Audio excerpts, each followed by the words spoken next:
DJ के पीछे आप क्यों पड़े हैं? कान से मोबाइल सुनाई नहीं देता मुझे। एयर एम्बुलेंस जो है वो कितना अच्छा है हम लोगों के लिए। देखिए, हाथ की सफाई का अंश है वो। तो एयर एम्बुलेंस ही एकमात्र विकल्प है लोगों को बेहतर इलाज के लिए।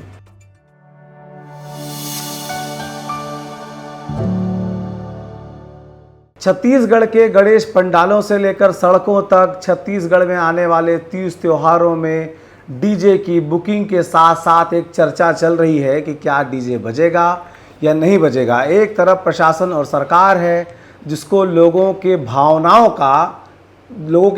का ख्याल रखते हुए हाईकोर्ट के निर्देशों का पालन भी करना है, और दूसरी ओर जो डीजे वाले हैं वो चाहते हैं कि उनका डीजे बजता रहे।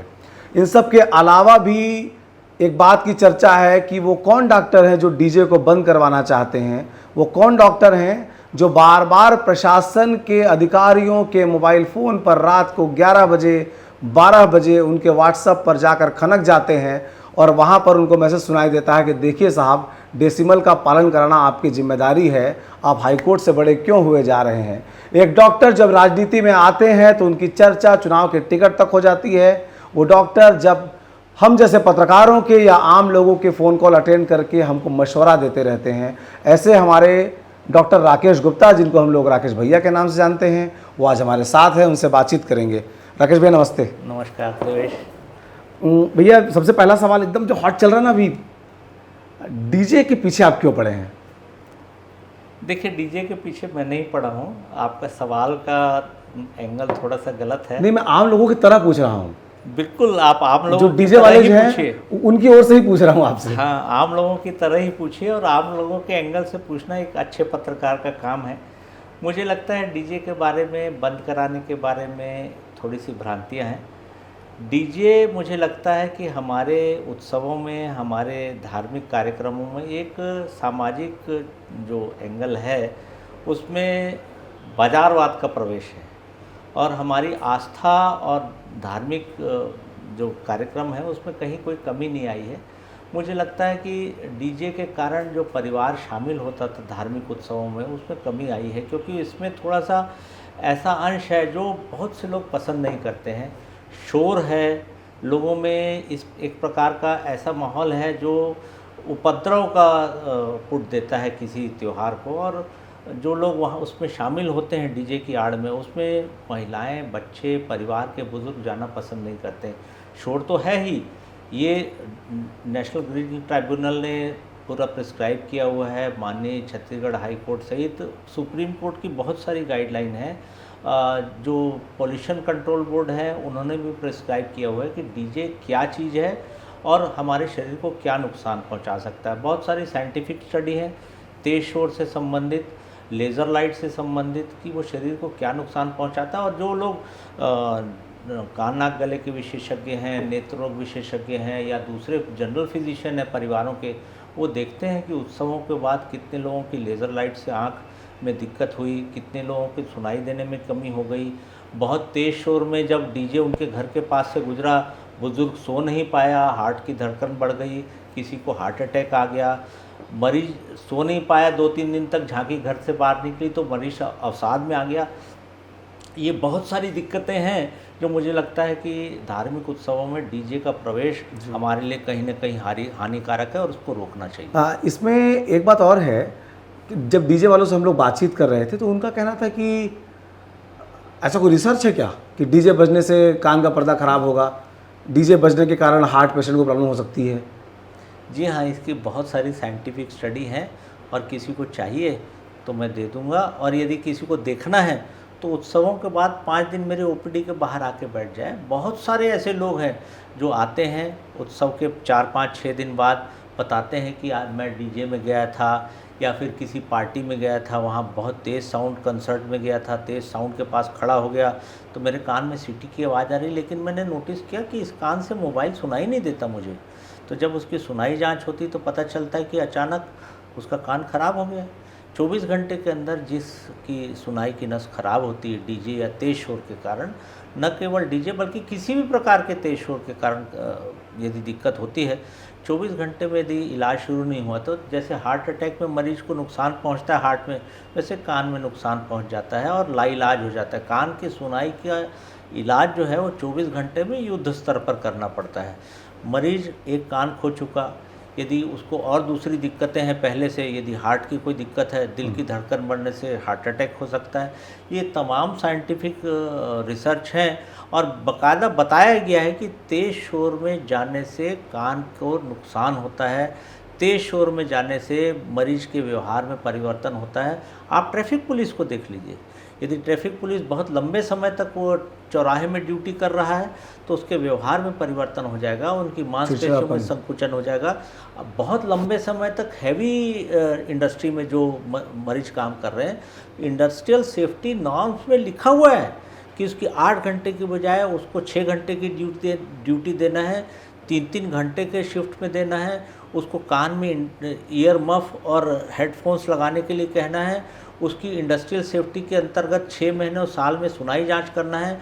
यदि सुनाई जांच में कमी हो गई तो उसको ड्यूटी प्लेस से हटाना है।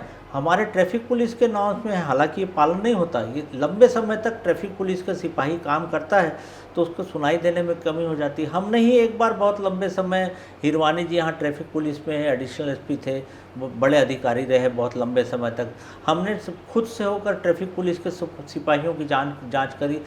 80% से ज़्यादा लोग किसी न किसी बीमारी के शिकार थे और उनको ज़्यादातर लोगों को सुनाई देने में कमी थी, हाई फ्रीक्वेंसी में शब्द सुनने में हेर फेर होने लगता है।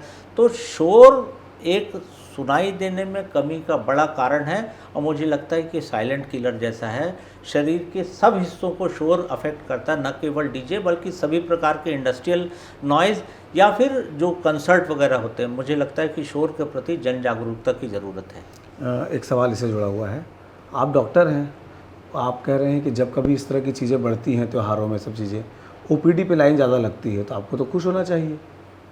नहीं, देखिए, डॉक्टर वो है जो ये समझे कि किसी व्यक्ति को इस रोग से केवल छोटी सी ताकीद से बचाया जा सकता था। यदि मैं किसी मरीज को कहूँ, परिवार के किसी व्यक्ति के सुनाई देने में कमी हो रही है, तो मैं उसको बोलूँ कि आपको ये चीज़ नहीं करना है तो आपका कान सुरक्षित रहेगा, वो डॉक्टर परिवार का हितैषी होता है। बीमारी लेकर मरीज आए तो मुझे लगता है अच्छे डॉक्टर को खुश नहीं होना चाहिए, उसका नैतिक कर्तव्य है कि वो बताए कि आपको ये नुकसान है। जैसे हम लोग बताते हैं कि आपको गुटखा खाने से कैंसर हो सकता है, आप छोड़ दीजिए, तो ये सही प्रैक्टिस का एक आयाम है। मुझे लगता है सभी डॉक्टर इसको फॉलो करते हैं, सभी लोग, सभी करते हैं।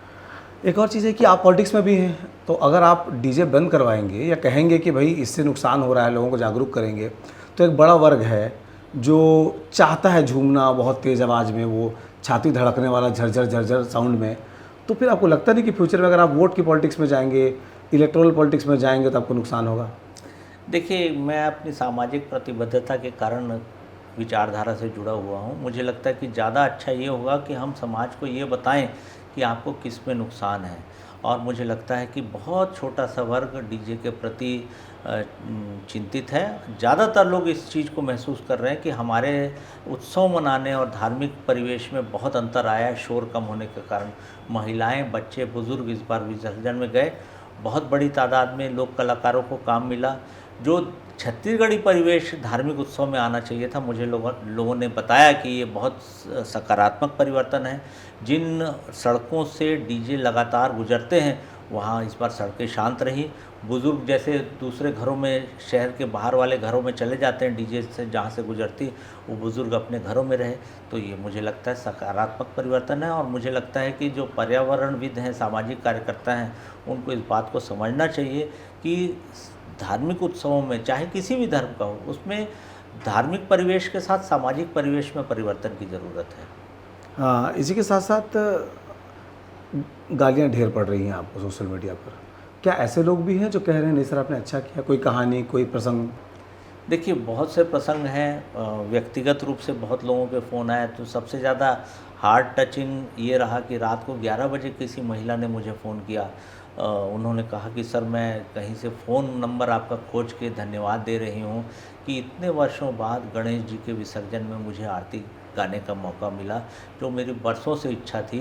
परिवार वाले मुझे विसर्जन में केवल इसलिए नहीं जाने देते थे कि वहाँ ऐसा माहौल नहीं होता कि भले घर की महिलाएं विसर्जन के समय आरती गाने जा सके। मुझे लगता है ये परिवर्तन है और इस प्रकार की घटनाएं ही आपका उत्साह बढ़ाती हैं कि आप सही रास्ते पर हैं।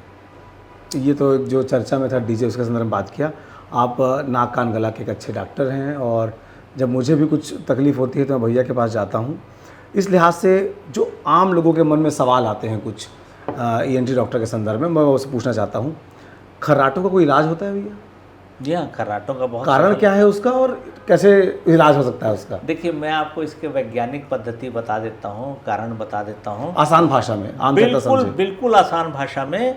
आपने देखा होगा कि जब सकरी जगह से चौड़ी जगह हवा जाती है तो तेज़ आवाज़ करती है। आप बहुत तेज़ी से किसी कार में जा रहे हैं या रेल में जा रहे हैं तो खिड़की थोड़ी सी खोलिए, कार का शीशा थोड़ा सा खोलिए तो बहुत तेज़ हवा प्रवेश करती तो तेज़ आवाज़ आती है।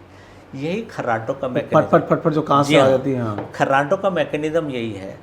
शरीर के किसी हिस्से में नाक से लेकर आपकी श्वास नली तक कोई सकरी जगह है तो जब आप बहुत गहरी नींद सोए हुए हैं, आपके शरीर पूरा रिलैक्स हो गया है, शिथिल हो गया, मांसपेशियां शिथिल हो गई, तो नाक से गले में जो सकरी जगह है वहाँ से चौड़ी जगह फेफड़े में जब हवा जाएगी तो तेज़ आवाज़ करेगी। खर्राटे का यही मैकेनिज्म है।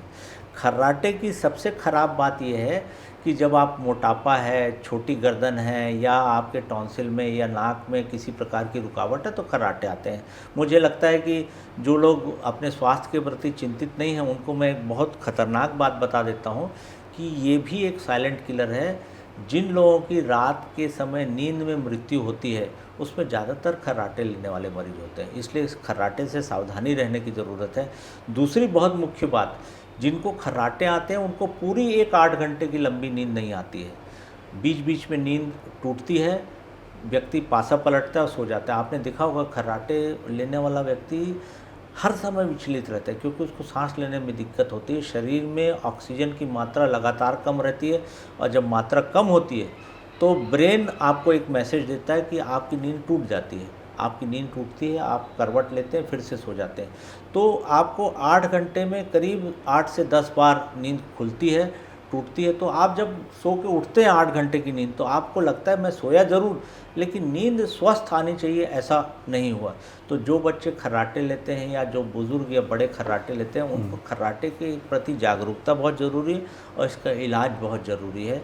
आपको किसी प्रकार की दिक्कत है रुकावट की तो आप डॉक्टर से परामर्श करिए, वो आपकी जांच करेंगे। ठीक भी हो सकता है खर्राटा? खर्राटे 90% लोगों में ठीक हो जाते हैं। एक तो आपको वेट मैनेजमेंट करना है और दूसरा कि आपको अपनी स्लीप का जो नींद का वातावरण है उसको ठीक करने की ज़रूरत है। ये बिल्कुल ठीक बीमारी है और मुझे लगता है कि ब्लड प्रेशर और डायबिटीज़ के मरीजों में यदि खर्राटे की समस्या है तो ज़्यादातर लोगों में ब्लड प्रेशर और डायबिटीज़ कंट्रोल हो जाता है यदि खर्राटे कंट्रोल हो जाए। पुराने समय में देखते थे अगर किसी का कान में कुछ प्रॉब्लम चल रहा है तो गर्म तेल डाल दिया करते थे, वो सही है? देखिए, गरम तेल तो नहीं डालना तो कुनकुना करके उसको, जब तक आपको ये पता ना हो कि आपके पर्दे की क्या हालत है। ज़्यादातर मरीज कान में दवा डाल के या तेल डाल के आते हैं जिनके कान के पर्दे में सुराख होता है या बहुत पहले कभी उनके कान से मवाद आया हुआ, तो ज़्यादातर मरीजों के कान के पर्दे में सुराख रहता है। वो जब डालते हैं बहुत तेज़ दर्द होता है तो वो उस पर्दे में सुराख इसका कारण होता है। कान और आँख प्रति क्षण साफ होने वाले अंग भगवान ने बनाए हैं।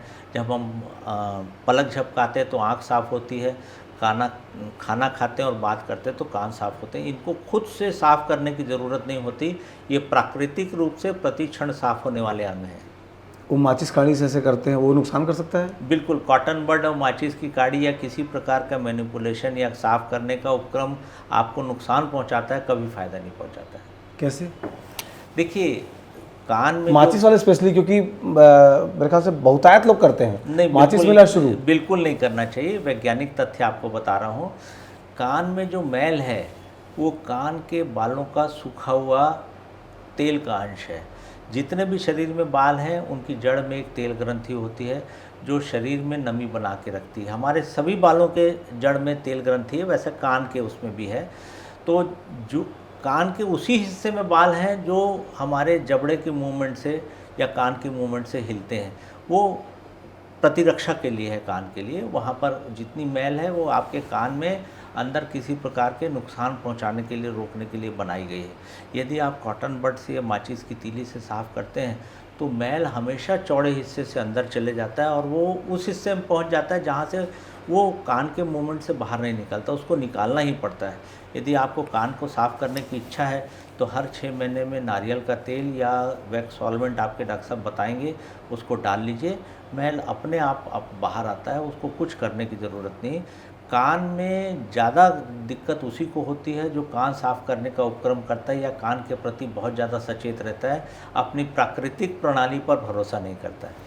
कलेक्टर के गार्डन में अगर आप ऐसे 10-15 मिनट बैठ जाइएगा तो एक आदमी छोटा सा झोला लेकर के आता है और ऐसा दावा करता है आपके कान को देखने के बाद कि मतलब बहुत सारी समस्या तुमको है, डॉक्टर के पास जाओगे इतने हज़ार लगेंगे, मैं तुरंत ठीक कर दे रहा हूँ। देखिए, हाथ की सफाई का अंश है वो, और हर किसी ने ऐसा इजाद किया हुआ है, उनके परिवारों में ये सब चलता है, लेकिन मुझे लगता है कि ये ऐसी चीज़ है जो वैज्ञानिक तथ्यों पर आधारित नहीं है। बचना चाहिए इन चीज़ों से। जी बिल्कुल, इस प्रकार के इलाज से बचना चाहिए। जो लोग ऐसा इलाज करते हैं उनमें बहुत ज़्यादा हाथ की सफाई होती है और मुझे लगता है साइंस नहीं होता है। ठीक है, बिल्कुल ध्यान रखना चाहिए इन चीज़ों का। और गले का ख्याल कैसे रखा जाए डॉक्टर साहब? गला बहुत इंपॉर्टेंट चीज़ है हम लोगों के लिए। इन्फेक्शन से बचाना पड़ता है, कभी किसी गला बैठ जाता है, लोग चूना ऊना पोत ले उसके ऊपर, तमाम तरह के उपक्रम करते हैं। देखिए देवेश जी, जो लोग प्रोफेशनल वॉइस यूज़र हैं, जिनका खाने कमाने और रोजी रोटी का गले काम से चल रहा है, गले से चल रहा है, उनकी आवाज़ से चल रहा है, उनको बहुत छोटी छोटी सावधानियों की ज़रूरत है। मुझे लगता है कि सबको ये जानना चाहिए, जो गायक हैं, जो अनाउंसर हैं, वीडियो आर्टिस्ट हैं, जो टीचर्स हैं, हाँ। उनको ये बहुत ध्यान रखने की ज़रूरत है। एक तो बहुत तेज़ ना बोलें, आपको तेज़ बोलने से नुकसान ही होगा। यदि आपको बहुत बड़े क्राउड में या बहुत बड़े ज़्यादा लोगों के बीच में बोलना है तो आप कॉलर माइक का उपयोग करिए। साधारण आवाज़ में जितना आप बोलेंगे आपको कोई नुकसान नहीं। आपको रुक रुक के बोलना है, बीच में पानी पीना है। आपको बहुत लंबे समय तक यदि बोलना है तो कम से कम 1.5 घंटे पहले आप खाना खा लीजिए, उसके बाद कुछ नहीं खाना है। आपको तली चीज़ें या अल्कोहल या स्मोकिंग से बचना है, तंबाकू का सेवन नहीं करना है, ये गले के लिए नुकसानदेह होता है। और कोशिश करिए, टीचर्स को मैं अक्सर कहता हूँ कि क्लास के एक कोने में खड़े होकर मत पढ़ाइए, क्लास में घूमकर पढ़ाइए, एक ही चीज़ को बार बार मत बोलिए। जो पब्लिक एड्रेस सिस्टम है उसका उपयोग ऐसे लोगों के लिए जो बड़ी क्लास में पढ़ाते हैं बहुत ज़रूरी है। इससे जुड़ा एक सवाल दिमाग में आ रहा है कि जब कभी कॉलेज में किसी नौजवान की आवाज़ बहुत पतली हुआ करती थी तो लोग कहते थे काम सिगरेट पियो। हमारे राज्य में एक डीजीपी होते थे, वो लाल रंग की लंबी वाली सिगरेट पीते थे दिन भर, उनकी आवाज़ में बहुत बेस आ गया था। कोई फ़र्क पड़ता है इससे? देखिए, सिगरेट तो हमेशा नुकसानदायक है, ये साइंटिफिक चीज़ है।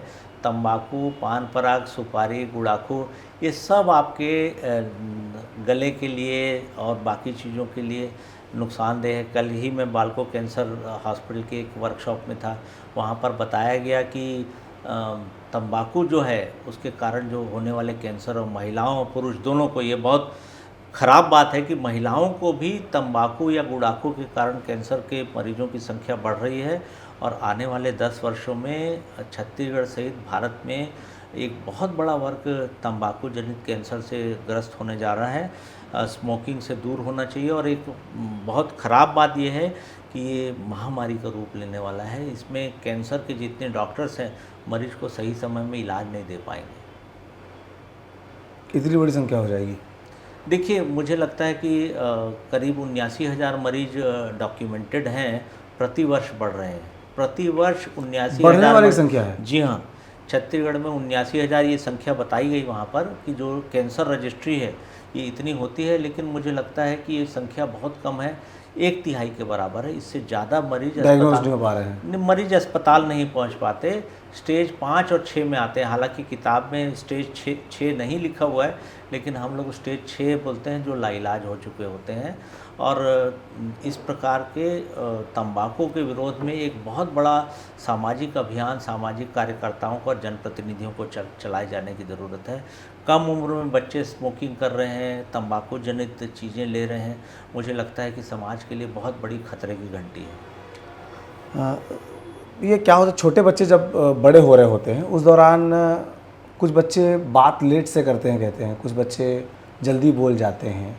क्या सही उम्र उनकी होती है और कब माता पिता को सतर्क होना चाहिए? देखिए, कुछ हाई रिस्क फैक्टर होते हैं जो जो माता पिता और परिवार को जानना ज़रूरी है। बच्चे का वज़न कम है, बच्चे को कम उम्र में पीलिया हो गया, माता पिता का ब्लड ग्रुप अलग है, बच्चा देर से रोया, बच्चा जन्म के समय पानी पी लिया, बच्चा देर से चलना सीख रहा है या बैठना सीख रहा है। तो सबसे इसमें महत्वपूर्ण चीज़ नवजात बच्चे के लिए ये है कि माँ बहुत जल्दी पहचान जाती है, वो बताती है कि बच्चा मेरी आवाज़ नहीं पहचान रहा। यदि बच्चे को इस प्रकार का लक्षण है तो बच्चा जब आता है तो 90% माताओं का जो जिज्ञासा होती कि बच्चा आवाज़ नहीं पहचान पा रहा है वो सही निकलता है। कम उम्र में ये पता लगा लेना कि बच्चा कम सुन रहा है, इलाज बहुत आसान होता है। 1.5 वर्ष में यदि बच्चा आपका बोलना नहीं सीखा है या परिवार के किसी सदस्य की आवाज़ नहीं सुन रहा है तो ये परिवार के लिए खतरे की घंटी, उसकी जांच होनी चाहिए। लेकिन अभी कोविड के बाद की जो जनरेशन आई है, बच्चे एकांत में रहे, आसपास खेलने का वातावरण नहीं मिला, तो वो बच्चे थोड़ा देर से बोलना सीख रहे हैं। तो मुझे लगता है अमूमन 3 साल तक बच्चे को 2 शब्द कम से कम बोलना सीखना चाहिए और 4 वर्ष की उम्र तक उसको सेंटेंस बनाना आ जाना चाहिए। और मुझे लगता है कि बच्चा यदि सामान्य सुनता है तो उसको प्ले एज ग्रुप में उसके हम उम्र बच्चों के साथ खिलाया जाए।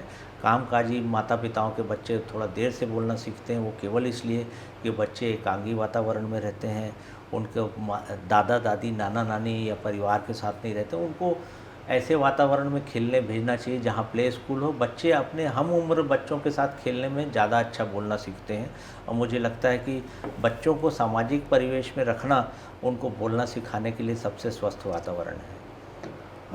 ये तो हुई बातचीत आपके स्पेशलिटी के संबंध में, जिसके बारे में आप सबसे बेहतर जानते हैं। आप आईएमए के रायपुर के अध्यक्ष भी हैं और इस प्रदेश में सबसे ज़्यादा अस्पताल रायपुर शहर में हैं। एक जायज़ प्रश्न है कि जो प्राइवेट अस्पताल होते हैं, बड़े अस्पताल जिनको कॉरपोरेट चलाते हैं, उन अस्पतालों में आयुष्मान कार्ड ले जाने के बाद भी कुछ पैसे उनको अपने घर से देने पड़ते हैं। क्या सरकारी योजनाएं इतनी असफल हैं कि घर से पैसा लगाना पड़े मरीजों को? देखिए, आयुष्मान योजना आई तो छत्तीसगढ़ का बहुत सफल मॉडल हुआ राष्ट्रीय स्वास्थ्य बीमा योजना का, क्योंकि सबसे अच्छी योजना छत्तीसगढ़ में चली। वो उसका परिष्कृत रूप पर राष्ट्रीय स्तर पर लगाया गया। 2013 के बाद मुझे लगता है कि इसकी जो ऑडिटिंग होनी चाहिए थी, क्या सही क्या गलत है, इस पे मुझे लगता है कि बहुत गहन विचार विमर्श नहीं हुआ। योजना की सफलता असफलता उसी पर निर्भर है जो 70% प्राइवेट अस्पताल इसको चला रहे हैं। Out of the pocket expenses योजना में नहीं होना चाहिए।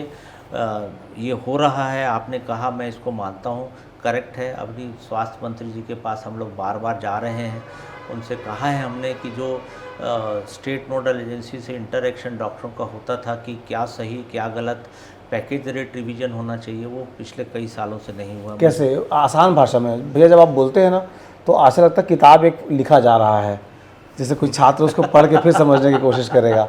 उसको आसान भाषा में परिष्कृत नियोजन, इन चीज़ों को आम लोग समझ नहीं पाते हैं और हम आम लोगों वाले हैं, आम लोग हमको देखें उनको समझ में आए। हाँ। इसको आसान भाषा में बताइए कि पैकेज रिवीजन क्या है, कैसे पैकेज में क्या होता है, एक उदाहरण देकर के कि भाई मैं बता। देखिए, होता ये है कि हर बीमारी का इलाज जो है उसका एक रेट निर्धारित है कि मरीज जब जाएगा इस बीमारी का इलाज कराने के लिए तो उसको अस्पताल में भर्ती से छुट्टी तक इतना पैसा उसके कार्ड से कटेगा। उदाहरण के लिए पथरी मान लेते हैं जी। देखिए, जैसे गॉल ब्लैडर का ऑपरेशन करना है, हिंदी में क्या बोलेंगे उसको? गॉल ब्लैडर में जो पथरी होती है, पित्ताशय में जो आम भाषा में पथरी ना? हाँ, नहीं, पथरी बहुत प्रकार की होती है। अच्छा, ये भी बहुत प्रकार है। पथरी किडनी में होती है, पथरी दूसरी जगह में होती है। तो इससे आसान बीमारी जिसको एक ही नाम, गॉल ब्लैडर का स्टोन, हाँ, या स्टोन। अपेंडिक्स का ऑपरेशन। अपेंडिक्स, हाँ, इसको लोग समझते हैं। देखिए, अपेंडिक्स का ऑपरेशन करना है तो वो ज़्यादातर दूरबीन पद्धति से मरीज कराना चाहता है। उसका मान लो एक पैकेज रेट भर्ती से छुट्टी तक दवाओं के शुल्क सहित 45,000 रुपये का है। लेकिन मुझे लगता है कि उसमें बेहोशी के डॉक्टर की फीस, बेहोशी की दवाइयों का खर्चा, अस्पताल में 2 दिन भर्ती का खर्चा, उसमें जो मरीज जब छुट्टी होगी तो 5 दिन दवाई देने का प्रावधान है। मुझे नहीं लगता कि बहुत गुणवत्तापूर्वक इलाज 45,000 रुपये में कोई अस्पताल कर सकता है। हम जैसा चाहते हैं कि हमारे परिवार के व्यक्ति का इलाज हो तो उसमें पैसे थोड़े ज़्यादा लगते हैं। इसका जो टोटल खर्चा है इसका रिवीजन होने की ज़रूरत है।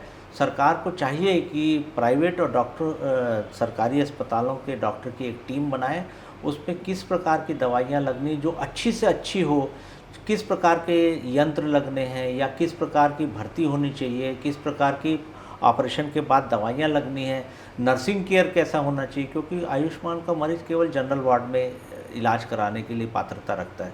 तो वहाँ पर क्या हो, कितने दिन भर्ती ज़रूर रहना चाहिए डॉक्टर के पास। तो इसका 45,000 के बजाय इसको पिछले 7-8 साल से मांग की जा रही है कि जो खर्च बढ़ गया अस्पतालों का, स्टाफ का खर्चा बढ़ा है, बिजली का खर्चा बढ़ा है, दवाइयों के रेट बढ़े हैं, तो उसको सम्मिलित करके इसको पैकेज रेट बढ़ाए जाने की ज़रूरत है, जो मुझे लगता है कि सरकार अभी तार्किक रूप से हमारे से सहमत नहीं हुई।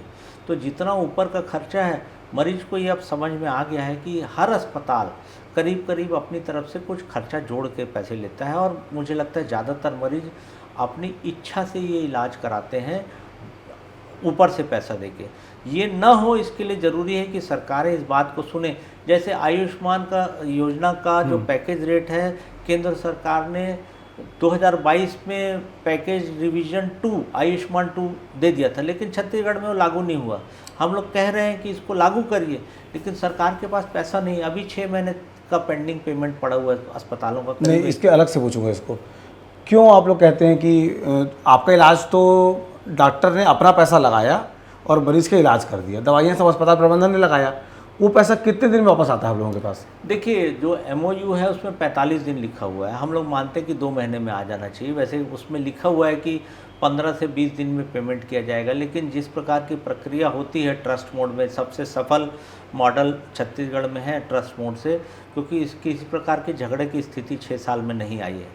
तो हम लोग मानते हैं कि 2 महीने में पैसा आ जाना चाहिए, जिसका केस रिजेक्शन नहीं हुआ या स्टेट नोडल एजेंसी ने किसी प्रकार की क्वेरी नहीं लगाई है। तो अभी मार्च अप्रैल का पैसा आ रहा है, समझ लीजिए 5 महीने डिले है, और मेरे अनुमान के हिसाब से सभी प्राइवेट अस्पतालों का और सरकारी अस्पतालों का 1,000 करोड़ रुपए देनदारी होगी। तो कैसे मैनेज कर रहे हैं? उनको नर्स को पैसा देना है, वार्ड बॉय को तनख्वाह देनी है, अस्पताल के अपने खर्चे होते हैं।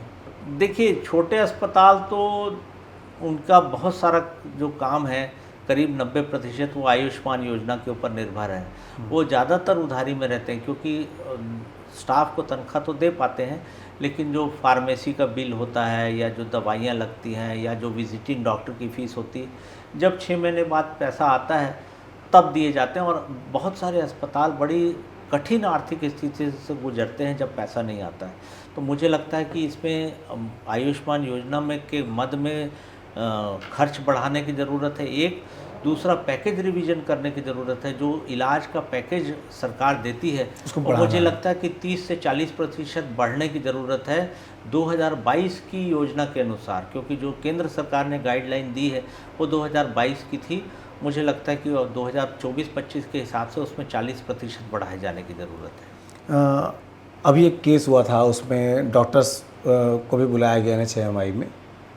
बाद में निष्कर्ष निकला कि एयर एम्बुलेंस जो है वो कितना अच्छा है हम लोगों के लिए। मतलब आम लोग अगर सीरियस हो रहे हैं तो एयर एम्बुलेंस ही एकमात्र विकल्प है लोगों को बेहतर इलाज के लिए। देखिए देवेश जी, सबसे महत्वपूर्ण बात यह है कि रायपुर में बहुत से अस्पताल राष्ट्रीय स्तर का काम कर रहे हैं, और किसी मरीज को एयर एम्बुलेंस से ले जाने की ज़रूरत बहुत कम पड़ती है। जैसे इस मरीज में आप जिसकी बात कर रहे हैं, यदि मैं ठीक समझ पा रहा हूँ, खेमानी परिवार जो था, जी बिल्कुल ठीक, मैंने उस सारे चीज़ें देखी हैं। CMO ने भी उनको बुला के सारी चीज़ें देखी हैं। मरीज इतनी सीरियस कंडीशन में था कि एक तो H1N1 फ्लू के जो मरीज रहते हैं वो 90% से ज़्यादा जिनको बचाया नहीं जा सकता है। ऑलरेडी बिलासपुर से वो मरीज आया था, MMI में भर्ती था, वो बहुत सीरियस था। कठिन और बहुत सीरियस मरीज को एयर एम्बुलेंस में ले जाने में हाई एल्टीट्यूड, कम ऑक्सीजन के दबाव में मरीज की जान को खतरा कई 100% बढ़ जाता है। मुझे लगता है कि उस मरीज को शिफ्ट न करना बेहतर होता, उसकी जान यहाँ पर बचाई जा सकती थी, वहाँ पर बहुत डेंजरस सिचुएशन में ले जाके मरीज के साथ अच्छा नहीं हुआ। तो हाई एल्टीट्यूड में ऑक्सीजन का मास्क और सिलेंडर तो होना चाहिए, जो परिवार आरोप लगा रहा था। ऐसा मरीज कभी भी सीरियस हो सकता है, और एयर एम्बुलेंस में इतनी कम जगह होती है, यदि कार्डियक अरेस्ट हो या रेस्पिरेटरी अरेस्ट हो, उस समय में कम से कम 3-4 एक्सपर्ट डॉक्टर की ज़रूरत होती है मरीज को फिर से रिवाइव करने के लिए। यदि वहाँ पर इतनी कम जगह है या वेंटिलेटर की ऐसी कोई सुविधा है, तो मुझे नहीं लगता कि बहुत ज़्यादा तत्परता से बगैर किसी डॉक्टर की सहायता से उसको बचाया जा सकता है। ये मरीज के लिए बहुत विकट और कठिन स्थिति होती है। मुझे नहीं लगता कि यहाँ उसको यदि कोई दिक्कत हुई होगी तो वहाँ पर बगैर 2-3 डॉक्टरों की टीम के उसको बचाया जा सकता है। इतने बड़े अस्पताल हैं रायपुर में, फिर भी मैं देख रहा हूँ आजकल आम लोगों का भरोसा साउथ की ओर ज़्यादा है। डायग्नोस यहाँ करा लेंगे, इलाज भी बहुत लोग कराते हैं यहाँ, लेकिन जब सीरियस ऑपरेशन की बात आती है तो साउथ की ओर शिफ्ट हो रहे हैं।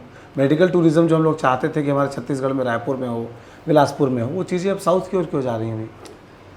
देखिए, पिछले 20 सालों में साउथ ने जो प्रोफेशनल डिसिप्लिन, मेडिकल डिसिप्लिन का स्तर प्राप्त किया है, उसमें बहुत सारे राज्य, जिसमें एक महाराष्ट्र भी है या दिल्ली भी है, वो पीछे हो गए हैं। मुझे लगता है कि जो उनकी बिजनेस एथिक्स या मेडिकल एथिक्स है, वो अंतर्राष्ट्रीय स्तर तक है। हैदराबाद हो, बेंगलोर हो, चेन्नई हो या केरल में मेडिकल टूरिज़्म आयुर्वेद के नाम पे बहुत बड़ा है। ये कहीं ना कहीं कुछ वर्षों तक हमारे से आगे हैं। मुझे लगता है कि हमको फिर से मेडिकल और प्रोफेशनल एथिक्स साउथ के राज्यों से सीखना पड़ेगा। उनका जो डेडिकेशन टुवर्ड्स पेशेंट है, जो इंस्ट्रूमेंटेशन है, वो हमारे से कुछ वर्ष आगे है। और मुझे लगता है कि ये म्यूचुअल कंपटीशन की बात है। छत्तीसगढ़ को बहुत सारे सीखना है, लेकिन छत्तीसगढ़ एक मेडिकल टूरिज़्म में हब के में कुछ आगे बढ़ा है।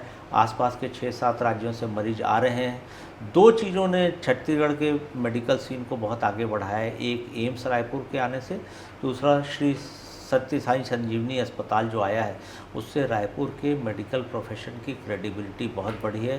कुछ कॉरपोरेट घराने आने को हैं, कुछ लोग जो यहाँ हैं वो बहुत अच्छा काम कर रहे हैं, लेकिन उसमें सबसे ज़्यादा ज़रूरी ये है कि छत्तीसगढ़ के डॉक्टर्स के प्रोफेशन के डेडिकेशन का स्तर जो है वो किसी भी राष्ट्रीय शहर के स्तर के बराबर है। मुझे लगता है छत्तीसगढ़ का मेडिकल टूरिज़्म बहुत आगे जाएगा आने वाले वर्षों में। कांग्रेस पार्टी से आप जुड़े हुए हैं, अभी से हैं कि पहले से हैं? और ऐसा क्यों होता है कि जब कभी शहर में कुछ बात ऐसी आती है कि इसके लिए कोई बोलता क्यों नहीं है, तो आप और आपके 2-4 साथी जो सिविल सोसाइटी हम लोग कहते हैं, आप लोग खड़े रहते हैं? कई बार तो पार्टी की परवाह भी नहीं करते। देखिए, मेरा कांग्रेस से जुड़ाव 13 सितंबर 1984 से है, जिस दिन मैं राजीव गांधी जी से मिला। और मेरे आप छात्र थे उस समय? जी हाँ, मैं छात्र नेता था। और मैंने राजीव जी को देखने के बाद या उनसे 2 शब्द बात करने के बाद ये निर्णय किया कि कांग्रेस ही ऐसा संगठन है जहाँ पर जाके जिंदगी भर काम करना है। और देखिए, जो क्या सामाजिक शब्द रहे होंगे 2 शब्द, इसके बाद ज़िंदगी भर का तय हो गया, अब विचार नहीं बदलना है? देखिए, घटनाक्रम है जो बहुत कम लोग पूछते हैं, आपने पूछा इसलिए बताया। यहाँ पर मध्य प्रदेश कांग्रेस कमेटी का अधिवेशन हुआ था सितंबर 84 में दुर्ग में। उसमें मोतीलाल वोरा जी, अभी जो नया रायपुर में हुआ था अधिवेशन उसी तरह का? नहीं, मध्य प्रदेश कांग्रेस कमेटी का अधिवेशन हुआ अच्छा, था। MP Congress committee. अर्जुन सिंह जी मुख्यमंत्री थे, मोतीलाल वोरा जी पीसीसी प्रेसिडेंट थे। उस समय जो छात्र नेता सब थे, उनको मिलवाने के लिए सुरेश पचौरी जी यूथ कांग्रेस के अध्यक्ष थे, भिलाई होटल के कमरे में लेके गए थे कि हमारे सब छात्र नेता आपसे मिलने आए हैं। तो राजीव जी से जब परिचय हुआ तो राजीव जी को मिलवाया गया कि ये मेडिकल कॉलेज के अध्यक्ष हैं। उस समय जो हमेशा मैं याद करता हूँ, राजीव जी ने कहा कि ये कांग्रेस के मेंबर हैं कि नहीं हैं। तो मैंने जैसा था बता दिया कि मैं अभी कांग्रेस का मेंबर नहीं हूँ। किसके मेंबर थे उस समय? मैं तो छात्र नेतागिरी कर रहा था। जी हाँ। और कांग्रेस की तरफ झुकाव नहीं था मेरा। लेकिन राजीव जी ने कहा कि अच्छे लोगों को कांग्रेस में आना चाहिए। तो उसके दूसरे दिन सुरेश पचौरी जी ने मुझे यूथ कांग्रेस का सदस्य बनाया। जीवन पर्यंत की यात्रा का वो पहला दिन था। उसके बाद इलेक्टोरल पॉलिटिक्स में जाने की इच्छा उस समय पर्टिकुलर? देखिए, मैं यूथ कांग्रेस का सक्रिय सदस्य रहा कुछ वर्ष तक, लेकिन प्रोफेशनल कमिटमेंट के कारण मैं बहुत सक्रिय नहीं रहा। लेकिन पिछले कुछ वर्षों से मैं सक्रिय राजनीति में आया, और जो बात सही लगती है वो पार्टी के हर मंच से कहते हैं। एक चीज़ और है कि कोई भारतीय जनता पार्टी का भी आपके दौर का छात्र नेता है, उससे भी आपकी उतनी अच्छी दोस्ती है। आमतौर पर देखा जाता है कि पार्टियों में अब तो खैर अलग अलग लेवल के पॉलिटिक्स हो गए, मनमुटाव हो जाता है, तुम मेरे बारे में कैसे बोला, मैं तेरे बारे में क्यों नहीं बोलूँ, लेकिन आपके साथ सबके संबंध अच्छे हैं। देखिए, राजनीति और व्यक्तिगत संबंध बहुत अलग अलग चीज़ होती है। हमारी राजनीति के समय सुनील सोनी, देवजी पटेल, ये सब अभी भारतीय जनता पार्टी की राजनीति में बहुत शीर्ष में है, ये हमारे साथी रहे हैं। और व्यक्तिगत संबंध, पारिवारिक संबंध बहुत अलग चीज़ होती है। कांग्रेस में कौन कौन था उस समय नेता आपके टाइम? संजय पाठक। हाँ, और क्रिकेट वाले संजय पाठक। हाँ, संजय क्रिकेट पाठक। वाले? हाँ हाँ। हाँ, वो हमारे क्लासमेट। देखिए, एक दौर के 7 क्लासमेट स्टूडेंट पॉलिटिक्स में आए जो एक ही क्लास के थे, जो मैं, संजय पाठक, देवेंद्र अग्रवाल और ये आशीष दीवान, हम लोग साथ, देवव्रत तारण, हम लोग साथ वाले हैं जो स्कूल की पॉलिटिक्स से निकल के स्टूडेंट पॉलिटिक्स में आए और हमेशा दोस्ती कायम रही। तो अंजय शुक्ला मेरे क्लासमेट हैं, हम लोग 6वीं से 11वीं तक साथ में पढ़े हुए हैं। हाँ। तो हम लोग एक ही सेंट पॉल स्कूल के हैं। और हम घरोबा जो है वो एक अलग चीज़ होती है, राजनीति को इससे दूर रखना चाहिए। अच्छा, लोग आप सुनते हैं राकेश गुप्ता तो लोगों को लगता है आप गुप्ता हैं, फिर एक बार मैं शादी का कार्ड देखा तो आप सरदार हैं। देखिए, हमारा परिवार, हमारे पिताजी सन 52 में पार्टीशन के बाद जलंधर आए। तो आज आपको पूछते हैं बहुत सारे लोग ये चीज़? जी हाँ, मैं जो मोने पंजाबी होते, पंजाबी सनातन, वो मैं हूँ। हाँ। और पिताजी ने सन 52 में सब जब यहाँ आए व्यापार के सिलसिले में, यहीं घर बना लिया। तो हम लोग वास्तव में पंजाबी हैं, लेकिन इसमें बहुत ज़्यादा हम लोग तवज्जो नहीं देते हैं, क्योंकि ये ऐसी मिलीजुली संस्कृति है उत्तर भारत में कि लोग धर्म को बहुत ज़्यादा तवज्जो नहीं देते हैं। और जो लोग विभाजन की त्रासदी के बाद आए हैं, उसमें पंजाबी, सरदार, सिंधी और जो भी कम्युनिटी के लोग त्रासदी झेल के आए हैं, वो आपस में घरोबा रखते हैं। इसमें मुझे नहीं लगता कि ऐसी कोई बात है। हमारे परिवारों में, सिखों में, सिंधियों में या दूसरे परिवारों में शादियां हुई, हम लोग बहुत ज़्यादा इसको नहीं मानते। 2023 का चुनाव नवंबर के 3-4 महीने पहले जब रायपुर उत्तर से किसको टिकट मिलेगी चर्चा चल रही थी, तो आपके बहुत जूनियर डॉक्टर्स हैं या बहुत से ऐसे लोग हैं जो बड़े उत्साहित थे कि अगर राकेश भैया आ जाए तो हम लोग लग जाएंगे। मैंने कहा पैसा नहीं चाहिए, हम लोग लगा लेंगे, हम लोग सड़क पर जाएंगे, लोगों से वोट मांगेंगे। फिर पार्टी क्यों भरोसा नहीं कर पाती भैया? देखिए, मुझे लगता है टिकट पाना और टिकट की राजनीति थोड़ी अलग होती है।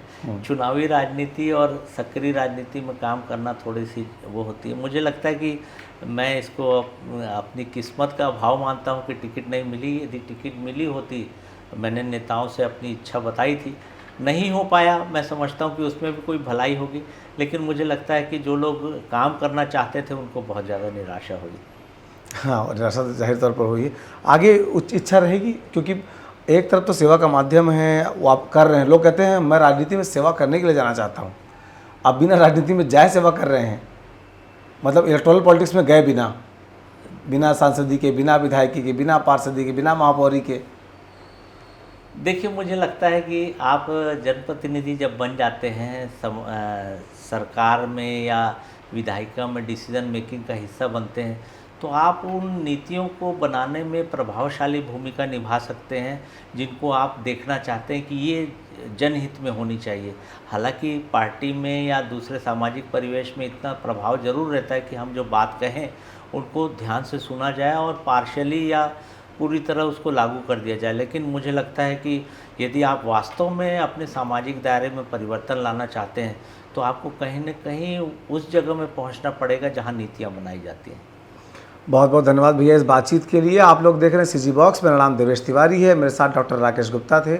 आपने पूरी बातचीत सुनी। मुझे लगता है कि एक बहुत थोड़े सवाल जो मेरे मन में थे मैं ले पाया। आप लोगों को लगता है कि और कोई सवाल डॉक्टर राकेश गुप्ता से पूछा जाना चाहिए, तो इस इंटरव्यू के कमेंट बॉक्स में आप सभी का स्वागत है। आप सवाल पूछिए, क्योंकि भैया हमारे बीच के हैं। हम जब चाहें किसी हेल्थ के इशू को लेकर उनसे बातचीत कर सकते हैं। तो आपके जो जायज़ सवाल नीचे आएंगे, हम अगली मुलाकात में उनसे फिर से उन सवालों को पूछेंगे और आपकी जिज्ञासाओं को शांत करने की कोशिश करेंगे। आप अगर हमें यूट्यूब पर देख रहे हैं तो सब्सक्राइब कर लीजिए, बेल आइकन का बटन दबाएंगे तो अपडेट आपको पहले मिलेगा। अगर आप इंस्टाग्राम पर देख रहे हैं तो फॉलो कर लीजिए। जोहार।